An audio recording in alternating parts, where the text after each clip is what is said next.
Glad she liked it. Not today, but you were. it was. So then I come down the stairs and What did you do today? I'm an amateur historian. Okay. Back and got my master's degree in history when I was 15. The church has a lot of old documents, I think. Yeah. I did not. Rich and I talked about it. We decided we were up for that. I don't know. I know it's on the second floor of the parish house. Yeah. It's awesome they have a lot of They stuff. couldn't get off. There's a ton of we basically just internet research. Really? Yes. Okay, here. We did find some old documents, Yeah. you know, that they scanned and whatever out there. So. Well, my specialty is early American history. So that's what I would be especially interested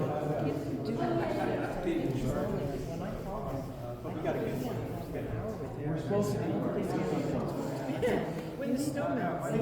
Yeah, so we can come out over here and take it over. I read the notes from the first one you did, because I couldn't hear. And I started reading that Hellfire and Damnations. Okay, good morning, everyone. Do you, it's very upsetting. Okay, Right. you wild people, settle down. Settle down. Yeah, So we're very happy to welcome back Dr. Jonathan Bolton from Drew University. He is the director of the Center on Religion, Culture, and Conflict at Drew. He's an associate professor of teaching and convener, conflict resolution, and leadership. And today he's going to speak about a new book that he has written called Religion in the Classroom. And he's also going to broaden that topic a little bit to encompass a number of issues that are in the news right now that relate to that topic. So we want to welcome Dr. Bolden and Awesome. Thank you so much. Good morning, everybody. Thank you. Pleasure Morning. to be here. I almost forgot to bring it, and I almost forgot to take it out of my bag. So before I forget, I try not to be a shameless plugger of books. Religion in the Classroom. It's actually a couple of years old. Just maybe 3-4 years old, but it just came out in paperback in the past few months. The interesting thing about it, I'll share, is that I learned a great deal myself in writing this book. The idea for it began when I had taken a group of students to an interfaith conference, an organization called Interfaith America, that does work beginning with college campuses, but they've expanded to more broadly into communities around the U.S. And was with a group of students. This was in 2017, January of 2017, when the very first what informally was known as the Muslim ban went into effect. And I had a young woman with me, Muslim, from Afghanistan, but because her family had fled, she was carrying an Iranian passport. So, and I was on a separate flight. So the news came that, this ban was literally impacting people who were in the air at the moment on their way to the U.S. and what would happen once they land. So I had this student, Muslim, with an Iranian passport, and was terrified for her, and instantly started thinking in not quite a panic, but in an urgent way about some of these issues, just the concept of a Muslim ban in the United States. And so what I often do in these cases, I say, we need a class on this topic. So I started teaching the class, and while I was teaching the class, I got an email out of the blue from the publisher asking if I wanted to do a book on the subject. So I did it together with, I'm a co-author, Joe McAllister, one of my graduate students who is a school teacher and also on his own town school board, right? So really puts him right in the center of many of these controversies, joined me in writing this book. What I will, I guess I'll just share. So exactly as Phil said, the book focuses largely on issues of separation of church and state, etc., with regard to public schools. But of course, you need to address the much broader issues, the First Amendment, etc., and all of that to understand these issues. And it leads into other issues as well. And of course, we're in a moment today with a relatively, the most recent Supreme Court, which has really reversed a lot of history, a lot of very important rulings on separation, for instance, where it comes to schools and education, were established in the 1940s, 50s, and 60s, and into the 70s a little bit. So it's as if for decades it's been settled law. That has changed dramatically in the last couple of years, and we'll talk a little bit about that today. The two main issues I think that we'll talk about today are the tensions between and within the First Amendment to the Constitution. And as a matter of fact, there is a story literally dominating the news right now, or at least, front page, on this very issue, which is in a church much like this. There was a protest, was about 2 weeks ago, and now Don Lemon, the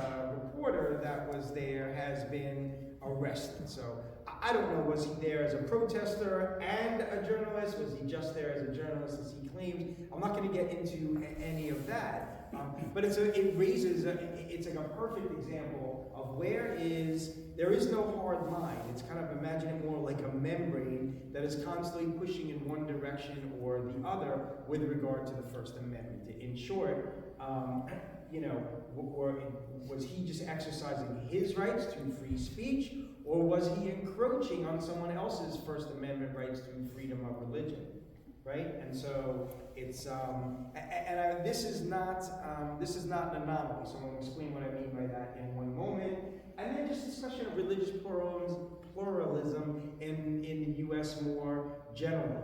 Are we truly a nation of all different religions where there's freedom of religion for everybody? Or are we a Christian nation that is favoring one religion over other religions in the United States? And I'll explain some of the tensions there. Don't read all of this, but I just want to share something very interesting, because long before the founding of our nation, in 1657, there was a fascinating incident that took place in Flushing. There was a really sort of a hardcore governor, Peter Stuyvesant, you probably all heard the name, who was anti-Quaker, he was anti-Jewish, he was persecuting anybody that wasn't practicing a version of Protestantism as he was, and arrests were made, etc. And in this case in particular, he was coming after the Quakers and actually denying them the right to even assemble. In someone's home, they were creating a chapel just like this, and on Sunday, they were gathering to pray. And Stuyvesant had made that illegal and was now starting to arrest people that were defying that edict.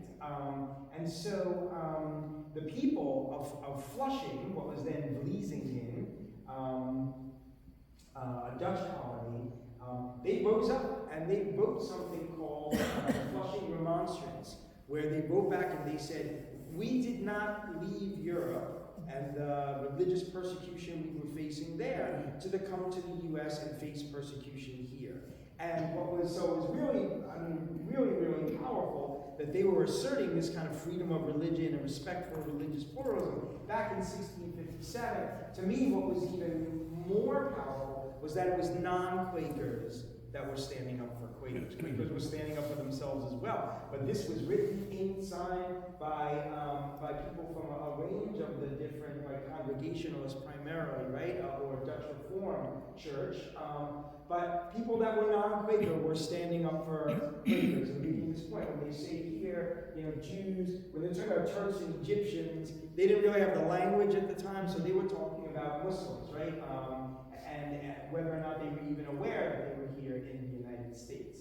Of course, we get to the founding of New Jersey. This is our original, the concession and agreement of the lords and proprietors of the province of New Caesarea, which then becomes New Jersey.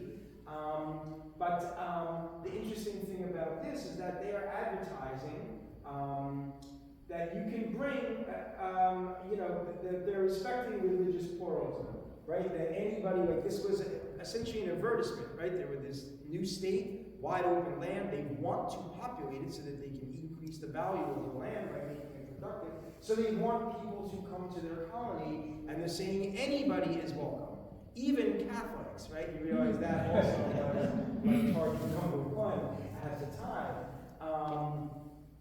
And so in a way, this idea, it was maybe more economically driven, but this, idea of religious pluralism was actually even existing in New Jersey at the time.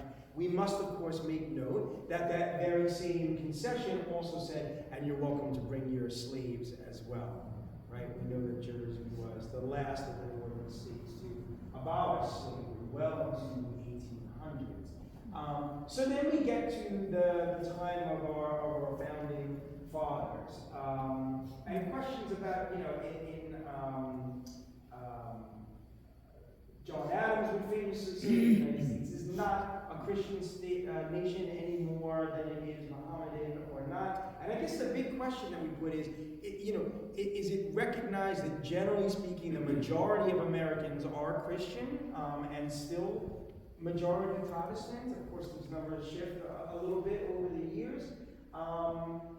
And what does that mean in terms of just saying, well, that is what the population primarily comprises? Or are you saying this is officially a nation with a state religion, right, that can enforce it? And so that's really where some of the tensions are. But the founding fathers that we think of, George Washington, James Madison, Thomas Jefferson, were particularly proponents of religious freedom. Again, I have to add the caveat that they too were all enslavers of African Americans, hundreds of people that they enslaved. So there's a little bit when we're talking about religious freedom for everyone and what a beautiful and forward-thinking idea this was at the time. We must also add this, clause. We understand that they didn't recognize everybody as equal human beings at the time. But so we get to, and Jefferson in many ways, he's getting his ideas from Locke. Even before the Constitution and the Bill of Rights, there's the Virginia state constitution and the Virginia Bill of Religious Freedom that he had pushed through. To him, it was one of his most important accomplishments that he wanted it engraved on his tombstone, right? That was like, he listed 3 things, and one of them was that Virginia Bill of Religious Freedom.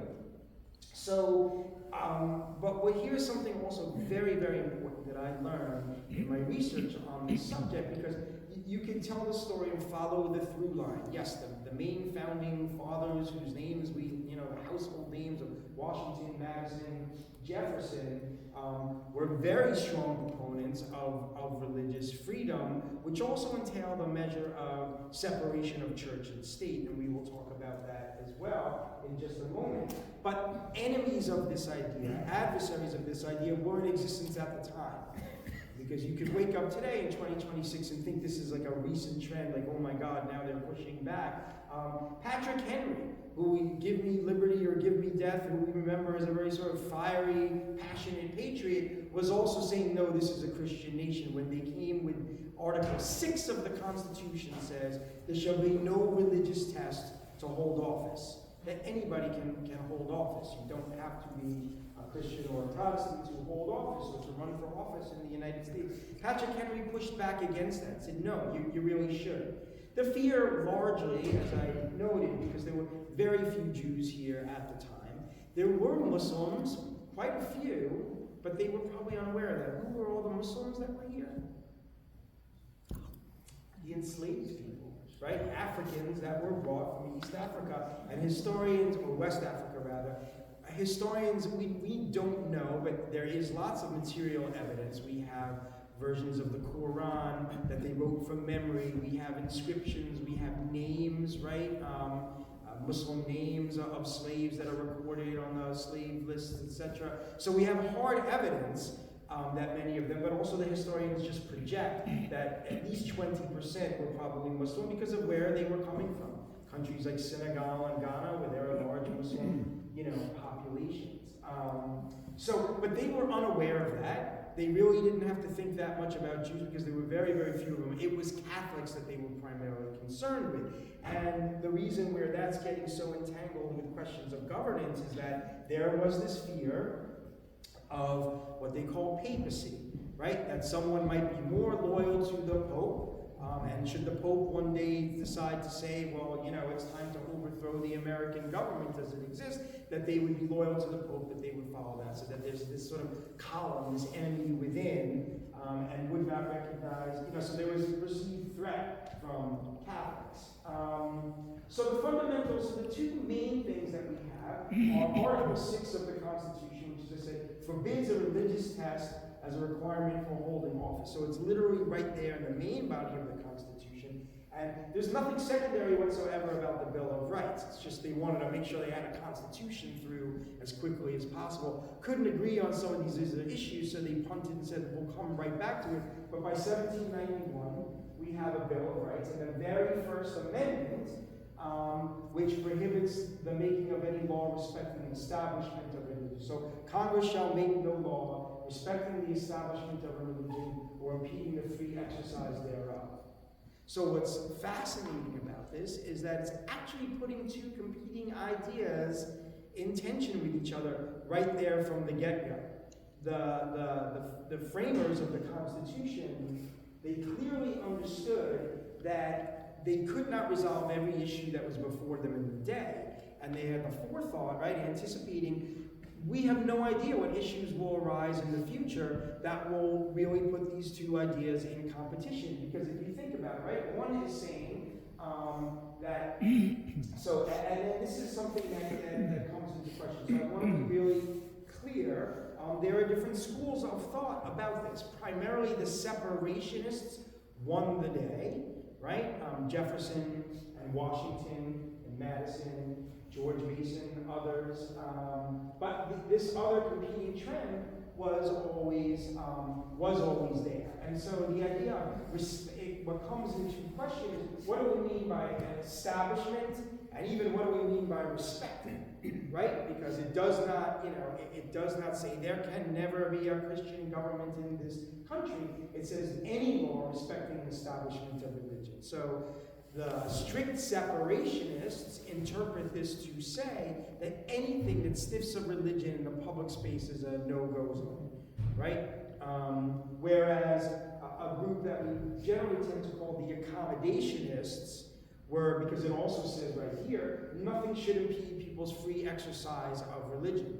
No one can come and say Jews can't practice, or Quakers can't practice, or Hindus can't practice, or any. It gets very interesting as time will go on, right? Where we will have, you know, we've had court cases, say in Florida, with the practice of Caribbean religions, where it might involve certain practices that seem strange to people. And at what point is, you know, are we protecting citizens, or at what point is it potentially putting people at danger? So in every turn, there's sort of tension. So it's fascinating, though, even in just this one piece of the First Amendment, known as the religious clauses, we have two ideas that are in tension with one another.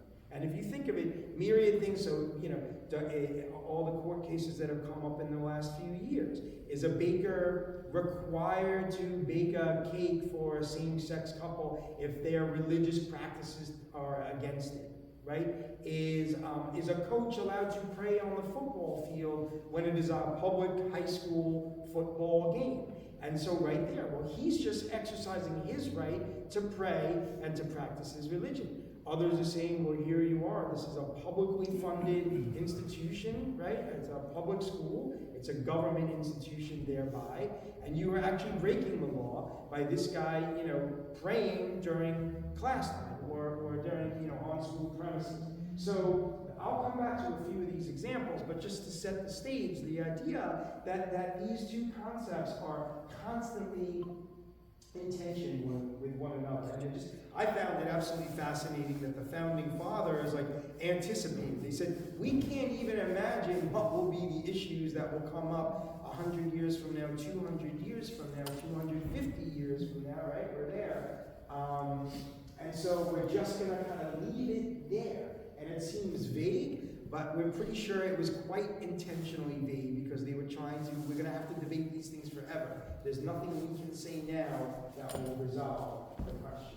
So I thought this is actually from the Treaty of Trinity. So here's the other question that comes up, is things that are canonized, the Constitution and the Bill of Rights, and then There's the question of just things that founding fathers either wrote outside, like, and we had to confront this question very much in our society 10 years ago when Donald Trump became president and started putting things out on Twitter, what is now X, right? Now he's on Truth Social, that we are like, well, he is the president of the United States. Did he take off his president's hat and he's laying in bed at night and he's now just another citizen expressing his opinions? Or does it count somehow as law because the president of the United States is putting it out there publicly? So two of the most important documents, because that term, we use it today quite easily, separation of church and state. Those terms are not in the Constitution, right? I showed you what it says in the First Amendment. It doesn't say anything like separation. Not respecting the establishment of a religion probably means separation in many cases, but it's not like set in stone. It's not entirely clear.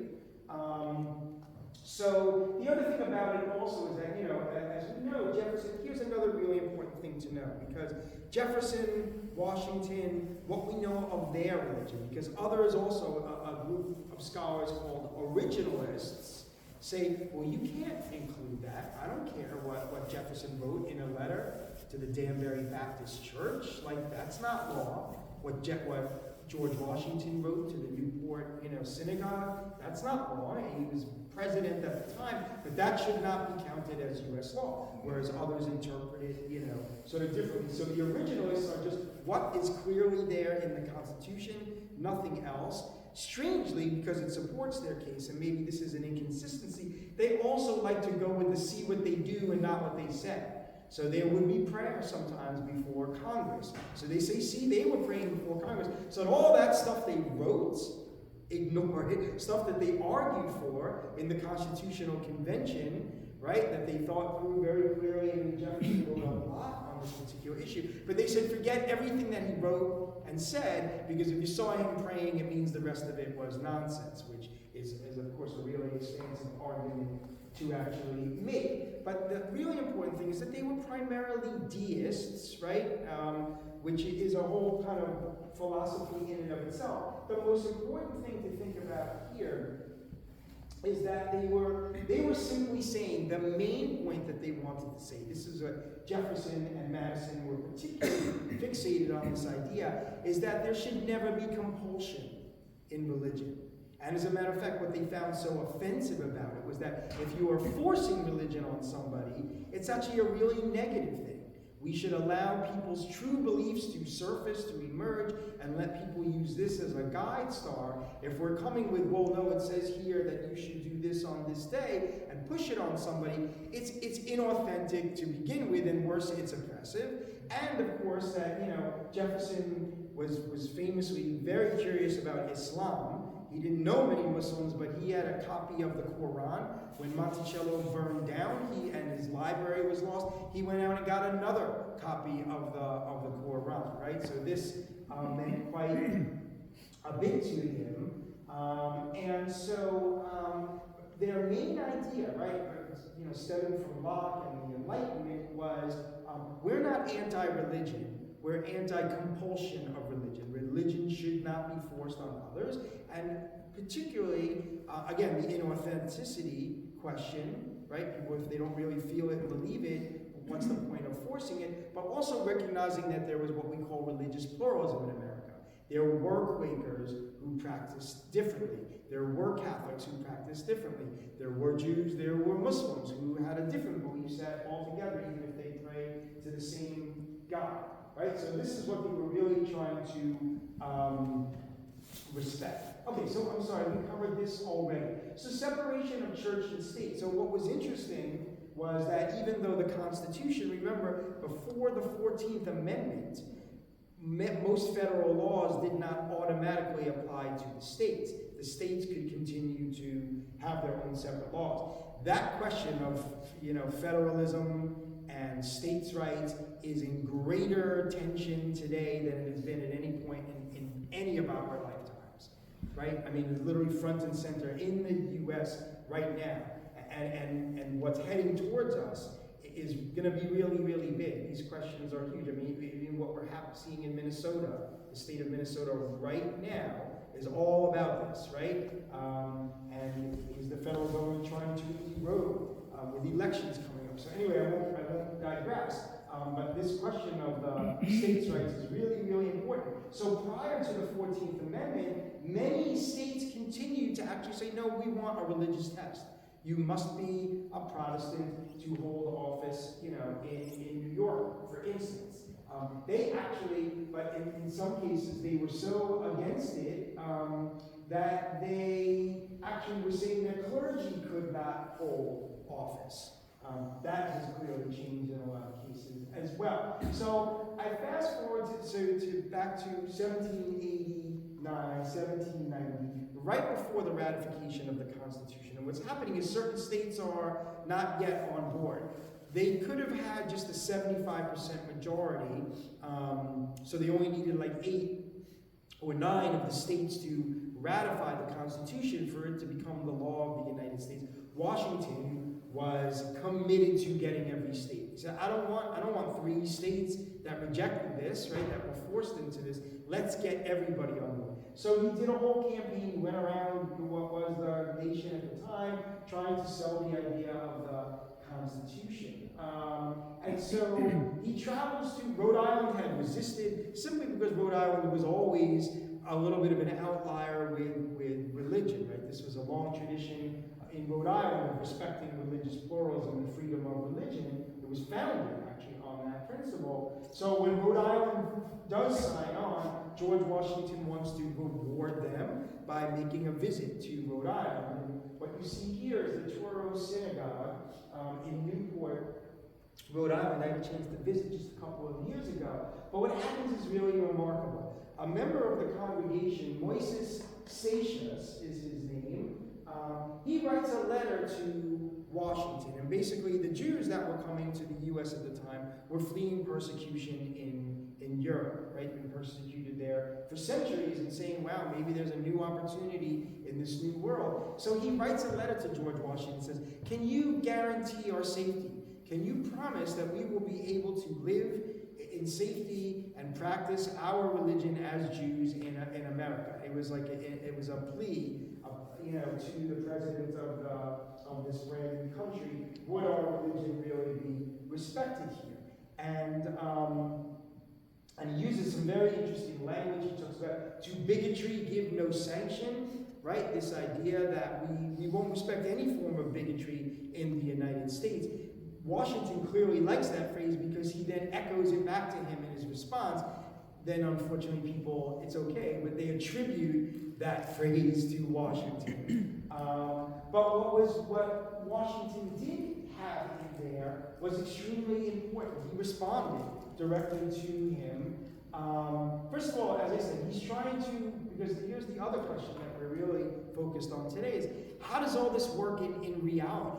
It's great to write a document and say, yes, we shall respect, but what happens in the church or the synagogue or the mosque down the street? What happens in the school around the corner on a daily basis, right? That's going to be where the rubber hits the road. That's going to be where the question of, are we really practicing these principles? So he's sort of trying to, figure this out. One of the interesting things is he, like Jefferson, in the official documents, they're trying to avoid specifically religious language.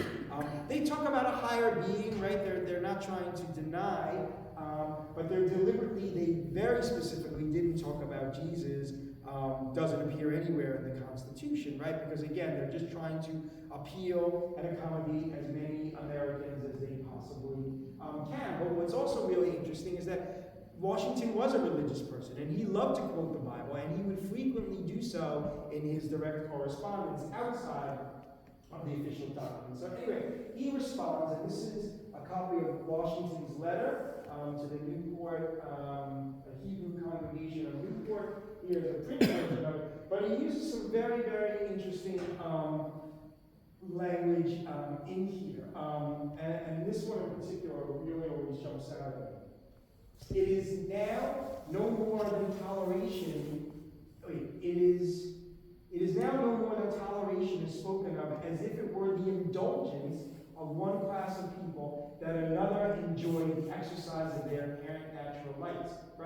For happily the government of the United States, which gives to bigotry no sanction, to persecution no assistance, requires only that they who live under its protection should demean themselves as good citizens, and giving on all occasions their effectual support. So the bigotry no sanction was particularly problematic for me in August of 2017, where there was a march in Charlottesville, South Carolina, where bigots marched, were screaming bigoted, discriminatory phrases throughout. The next morning, they surrounded a synagogue in Charlottesville and were chanting Nazi slogans. And 2 days later, the President of the United States said they were very fine people. In other words, he gave sanction to bigotry, right? That's problematic. But more important here that I want to really is this: no more toleration as if it were an indulgence of one class. And this is something that I actually do not believe that we're not there yet. 250 years in, we have not really, if this is the ideal that Washington was really after, we have not realized that dream yet, in the sense that it's still, and especially today, so we'll look at some of the most recent Supreme Court cases, right, that are out there right now. But this idea that it's not as if the nation is founded on one set of principles and sure we'll give you your holiday off, or sure we'll give you this particular accommodation. What Washington is saying here, it's not an indulgence of one class. These are God-given rights that everybody has. And if we're doing that, we're not doing justice to God when we start gatekeeping or giving a holiday off or this here, an accommodation to somebody, right? That we are actually not honoring this principle. So it's really, really fascinating. So some of the other things that stand out, if this were a class and we had more time, we would go through the whole letter, and I'd ask you to. But so to me, give no sanction. That each person should be allowed to live in freedom under their own vine and fig tree, language that he takes directly from Micah 4, and that's one of his favorite things. Washington quotes that on multiple occasions. He really is taking that to heart. He uses this language, sons of Abraham, so he's establishing that Jews, Christians, Muslims all share the same God and share quite a bit. And then again, this idea that in addition to echoing Satius's words of bigotry no sanction back to him, he's going a step further. Washington isn't just saying, we will protect you, right? But actually, we will try our hardest to present the principle that you don't need protection, that God is protecting your rights, and it's not necessarily just an indulgence. And I do add that the Jews of Newport, Rhode Island, and other synagogues at the time were happy just to be tolerated, by the way, right? In 1776, British soldiers were burning Torahs in New York City. There was, some of that anti-Semitism and persecution of Jews had made its way here over to the New World. And just to be guaranteed safety would have indeed, probably in the moment, been enough for the Jews of Newport. So the next most important piece, though, is in this letter that Thomas Jefferson, while he was president, wrote to the Danbury Baptist Church. And this is where that first language comes into play.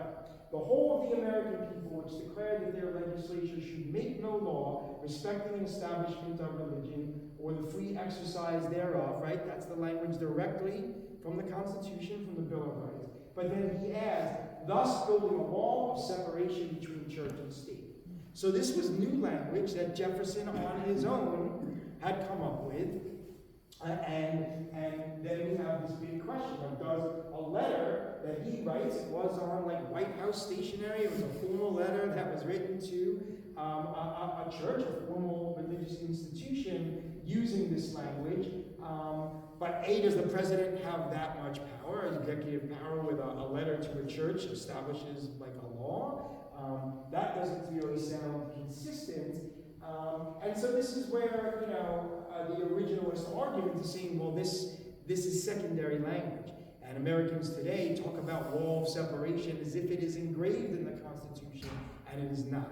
They believe that strict separationists are over-interpreting and actually using this to mislead the American people about just how strong that separation should be.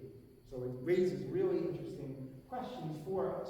So I want to get to some of the where this really comes into play. So first is this question of religious pluralism altogether.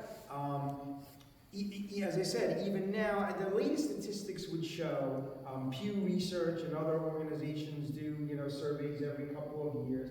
The latest is roughly that the U.S. is around 70% Protestant. If you then add Catholics in, it is still over 90% Christian nation, the United States. And then with, there's roughly in the U.S. 2% Jews, 1% Hindu, 1% Muslim, other faiths that are there. New Jersey is at least double to triple that, right? So we live in a state that is perhaps, along with New York, California, the most religiously diverse state in America. So take those same statistics and double or triple them. So New Jersey is probably about 6% Jewish, 2% Muslim, 2% Hindu, etc. Right? But those are significant numbers. You feel it, you see it, and we know that we're living in a pluralistic society. But for a long part of America's history, right, this was not the case. It was still continued to be a predominantly Protestant nation as it is today, just even more so in the past.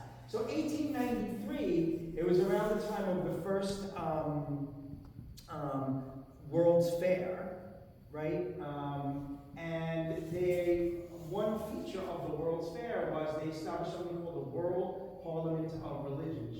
Chicago's Columbian Exposition of 1893 featured the Parliament of World Religions, where representatives of the world's major religions all gathered in America for a rare moment of interfaith dialogue. This was really remarkable at the time. Nothing like this had ever happened in the history of humanity, right? Of this intentional gathering of people of different faiths in Chicago.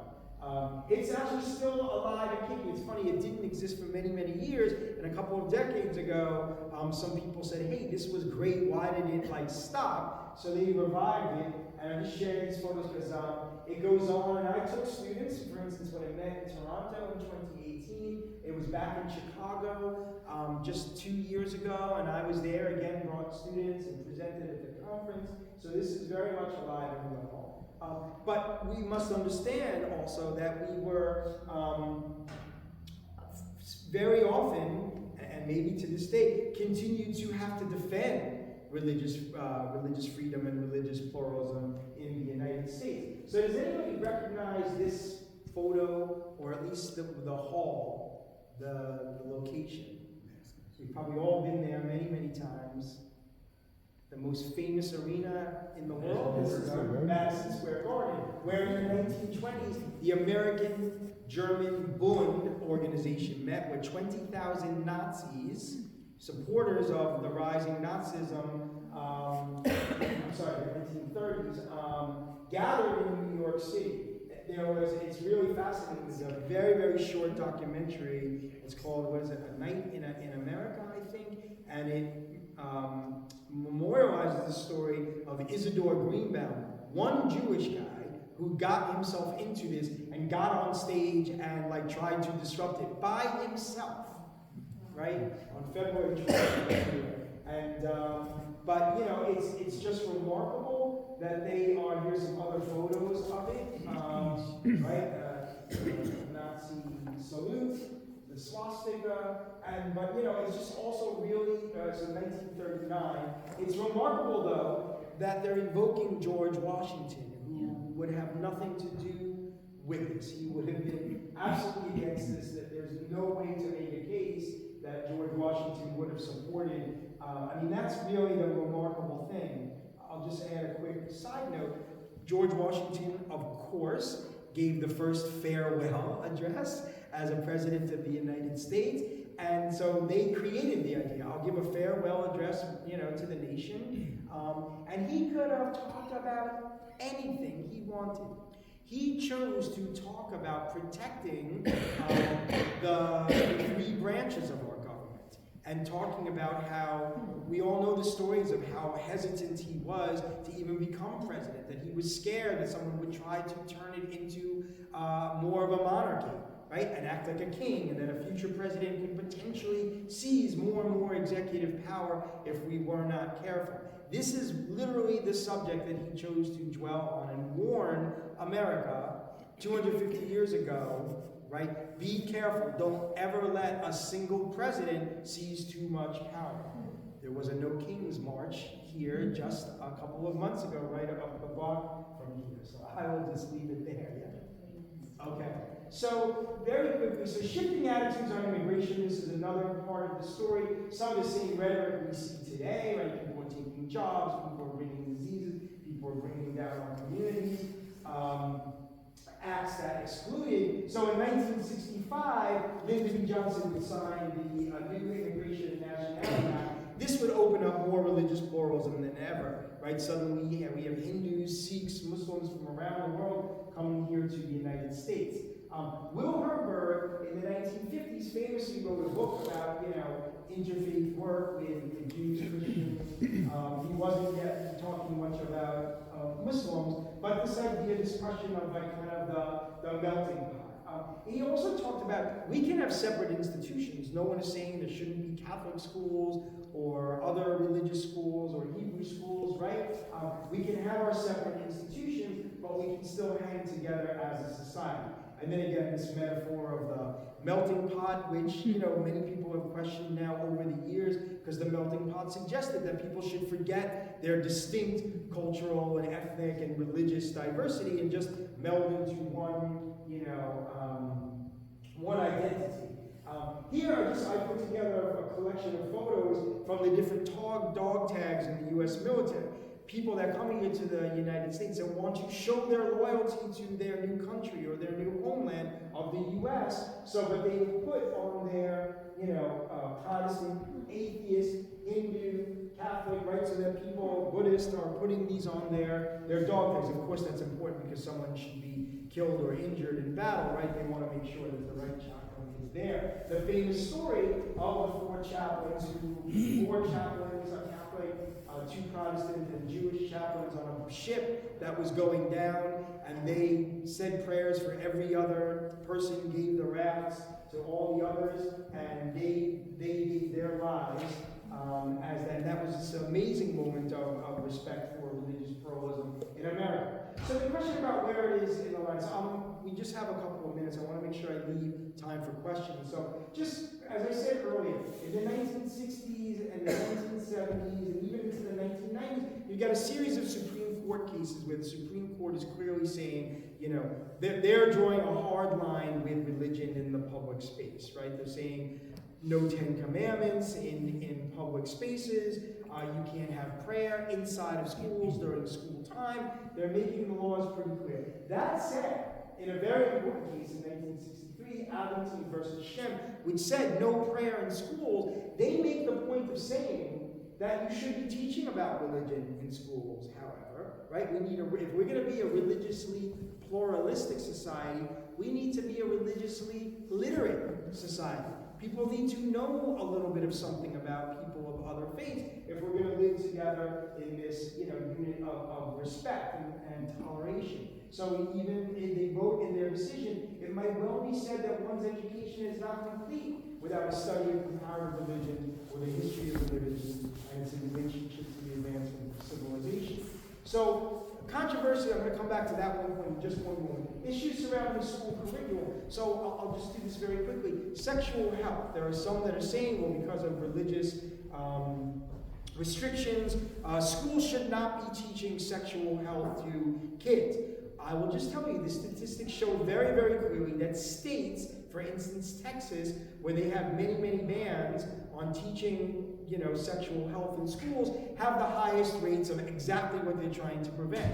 Teen pregnancy and STDs are higher in those states because they are not teaching kids how to be responsible. The other thing that's come up, a very, very recent case just a couple of years ago, Mahmoud, about the opt-out clause, where they're basically saying that the school board, right, you elected the members of the school board, they then, together with the superintendent, make decisions about what's in the curriculum, and now they're coming with this new thing that parents should be able to overrule the school board if they don't like a book that is being taught. That what's at issue here also is exposure versus indoctrination. Right? Those that insist that if my kid even sees a gay character in a children's book, you are indoctrinating them. You're going to make my kid gay, where they're just saying we just want exposure to the idea. Realize the slippery slope. So they're removing teaching about the civil rights era. They're removing teaching about slavery. They've removed readings about the Holocaust in many school districts around America now. This issue, this is Judge Roy Moore, who is ran on this idea that he was going to put the Ten Commandments in the state house. Here's the original monument that he put. And then ultimately, though, a court would rule that it needed to be removed. And here's the interesting question, right? So what's wrong with the Ten Commandments? Because they say, well, it's the basis of our law, and everybody follows that law. Does everybody? I mean, Jews, Muslims as well, actually have the Ten Commandments as part of their canon, as part of their faith, but not Hindus, not Jains, not Sikhs. There are many people in America that don't necessarily subscribe. It's not that they're against it. They're not saying it's okay to commit murder, but this is clearly a Judeo-Christian idea, and by placing it in a courthouse, right, is the question of, is that violated? And now, of course, it's come roaring back. You saw that image of them wheeling it out in Alabama, but we currently have 3 states, Louisiana, Arkansas, and Texas, that are making it a law that it must be there, right? And the Louisiana Attorney General saying the point we're trying to make is that a foundational document for our legal and our historical tradition in creating our governments and creating our country. Okay, as I said, I really want to make sure that we leave time for questions. So there were questions about mosque controversies, basking rigs. It was a huge battle when they established a mosque there just a couple of years ago. There's a brand new mosque that's, beautiful mosque that's growing in Madison right now. Blue laws. I found it fascinating. It was actually a question in Jeopardy. That Bergen County is one of the last in the United States to actually ban this. Again, just on religious grounds, that they're banning the sale of alcohol. This is the story of Kennedy, who was a football coach in Colorado, who started praying at the 50-yard line at the end of games. And so then the question is, right, is it, it's on school property, it's a school official game of the school, but it was after school hours, it wasn't in a classroom, right? So this is where people disagree. Was he violating the First Amendment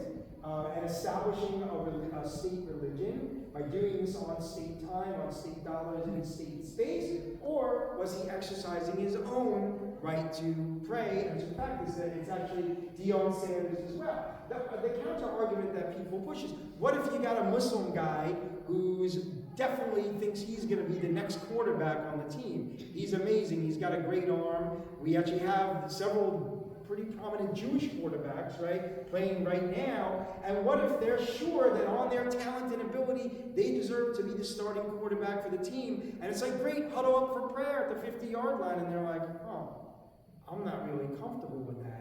But am I now under pressure and might lose my job as the quarterback because I didn't join your Christian prayer at the 50-yard line? Okay? So you see that these questions, there's no simple answer to any of them. I mentioned Don Lemon. And then I'll end with this last example right here.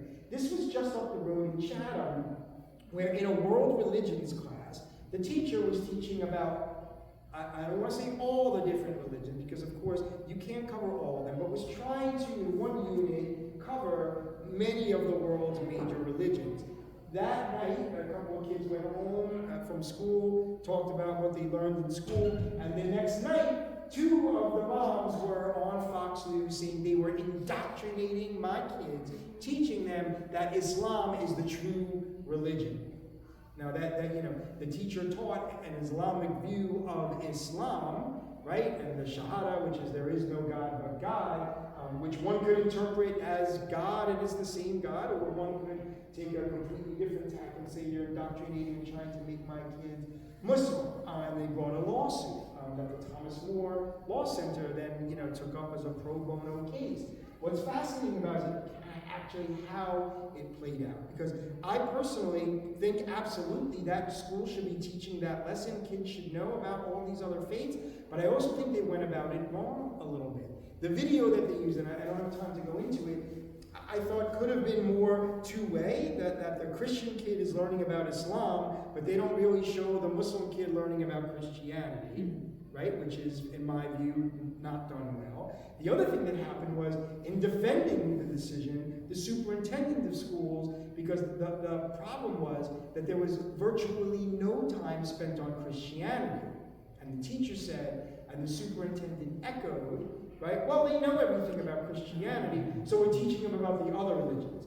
Wrong on two counts, first of all. They probably don't know that much about Christianity, even if they're Christian kids, right? There's a very good chance that their Christian education, really, about the theology, right, etc., is quite limited. But also, just a mistake.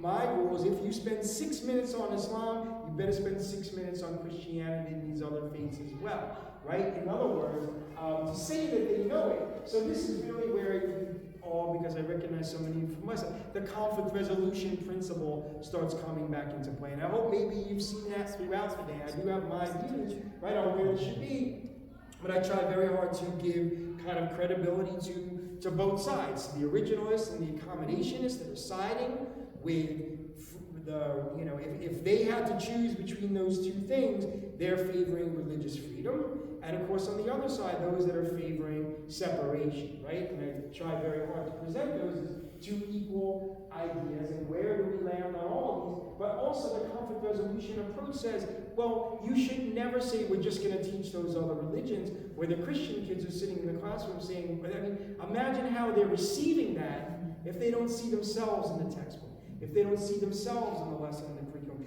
That would be a moment for them to be proud of their faiths. So absolutely we should teach these other religions, but it should never also be at the expense of the majoritarian. I think that that is a mistake that is sometimes made. So I think I'll just stop here because I want to make sure we do have at least a couple of, and maybe take a couple of questions. I know I have a hard stop coming up. Yes. That teacher was our best friend's daughter. What's that? That teacher was our best friend's daughter. Oh, really? It blew up before it could be taken to a whole education across the board. And I think it's still in the courts right now, right? It hasn't been fully resolved because it was upheld. Behind her, you know, like so it's not like she was thrown to the guillotine. The school is behind her. Like, Yeah. Bad. Yeah, so, you know, and this was like right here because you like to think, oh, well, this happens, you know, in Nebraska or She grew up and went Mississippi. to Morristown High School. Yeah, so, no, thank you for Many sharing. years. Other questions? Yeah. In the world we live in now, where social media is so dominant, and everybody is siloed into their news source, do you think there's hope for more reconciliation and more understanding of different faiths? Or do you think we're in a death spiral in terms of that? I will say no. There is hope that we're not in a death spiral. I can answer that easily. But no, it's a very, very valid question. I mean, you're absolutely right. The way that most people today, of course, are getting their information from social media, and social media, just the algorithms, the way that it is rigged, we understand that we're just fed more. You read this article, it's very interesting. I was saying for years that they need, you know, like if you go in Microsoft Word and you click on a word because you're looking for a synonym, sometimes it would actually also offer you an antonym. Yeah. And I'm saying they need a function like that in social media. They'll say, well, you read this article, so here's four more like it, but here's an opposing point of view if you want to read that one as well. Apparently, I actually then read some years ago that students at MIT came up with that and won some kind of Bill Gates, award for it, but I never heard of it again, and we certainly aren't like seeing it. So it is very much a problem, but I think, so I try very hard, and I'm actually going to try harder because I'm caught in a little bit of the thing, like the same idea pertains to the way that we teach diversity and inclusion in schools. It can't be demonizing everybody who's also proud of their heritage. And so I think the backlash, for instance, like anti-wokeism, is maybe wokeism going very, very far in their insistence that we have everything right. Just like separationists may be saying, well, this is insane. You can't possibly be doing this in a church. Actually, the Don Lemon case is fascinating. I respect freedom of the press. I mean, it's really interesting how much of this is embedded in just that one First Amendment, right? You've got the freedom of the press, freedom of expression, freedom of religion, separation, all tangled up in this one clause and now this one case. He is not allowed to disrupt a church service, right? He absolutely is violating, if that's what he is doing. And even as a journalist, covering it without their permission is questionable as well. So my point is that we really need to be fair. Like, in other words, you may hate what ICE is doing. You may think as a Christian that it's disgusting that a pastor is the one that is promoting these practices and supporting them. That's what people were objecting to at this church protest, right, that Don Lemon was involved in. You may believe in all of that, but that also doesn't mean you have the right to go and disrupt someone praying in church on a Sunday, right? And so people need to back off of your point, I believe, is that not just because of social media, because of everything that's in our ether right now, we're getting increasingly polarized. Everyone has to be absolutely right, thereby making everybody else absolutely wrong. And I think that that is something that we need to move away from. I have these battles within my own field, in higher ed, right? You all hear about, how liberal higher ed can often be. And I find myself very much caught in this because what are my own beliefs and what are my own principles? But A, we're not always right about everything, but B, even if you are right, how are you going to get people to be open to your ideas?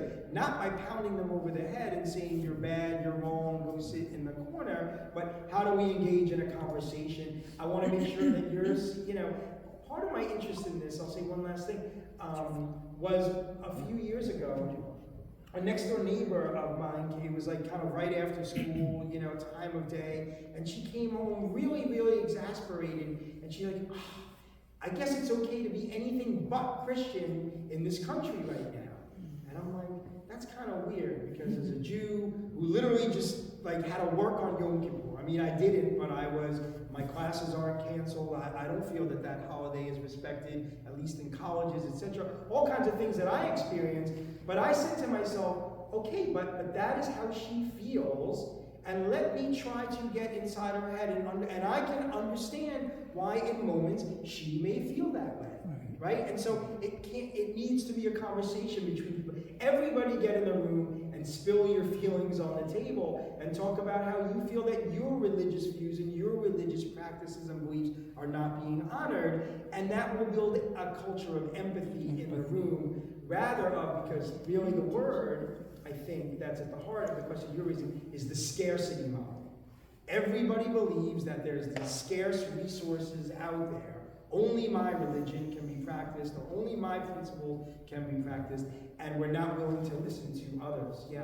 I wonder if you can comment on the phenomenon of Christian nationalism.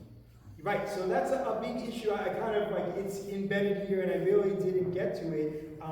This, of course, is, maybe where you can start to draw the line, because that, you would think, Christian nationalism, as it is defined, would be a clear violation. I mean, if you're talking about Congress shall make no law respecting the establishment of religion, right? That is pretty clear language. Even an originalist has to look at that language and say, Christian nationalism is in direct contradiction of that. This idea that the Christian religion should be guiding all the laws of the nation, right? And not only that, but it's worse than just like, can we pray in schools or this or that? It's giving bigotry sanction, as we started out, kind of in the beginning, the persecution of other religions, or at the very least their marginalization. So Christian nationalism, I think, is where you can get into a category where you say that really is over the line with what they meant by the separation of church and state, that there should be no, because Christian nationalism is literally arguing there should be a state religion. And that is where it gets into, fascinatingly, you have elected officials today who are arguing that it's okay and that this is a Christian nation. And even Jim Sessions, they're saying that George Washington had it wrong. George Washington is the original gangster, right? So if he got it wrong, we're really in trouble. And I think we need to. Okay, 1 minute left. We'll take 1 minute. The mosque that's near Drew, will there ever be like an open house or to see it or learn more? Yeah, so they've been hoping to open for like a long time, and like anybody who's even put an addition on their house, it just takes longer than expected. But I'm not sure, I've been in touch with them, I'm not 100% sure if they're going to be open for Ramadan, which is coming in just a couple of weeks now.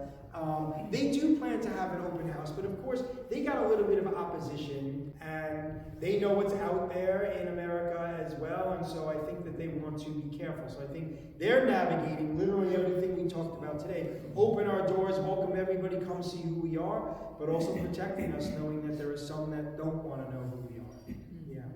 So thank you, it's a great note to stop on. Thank you so much for having me.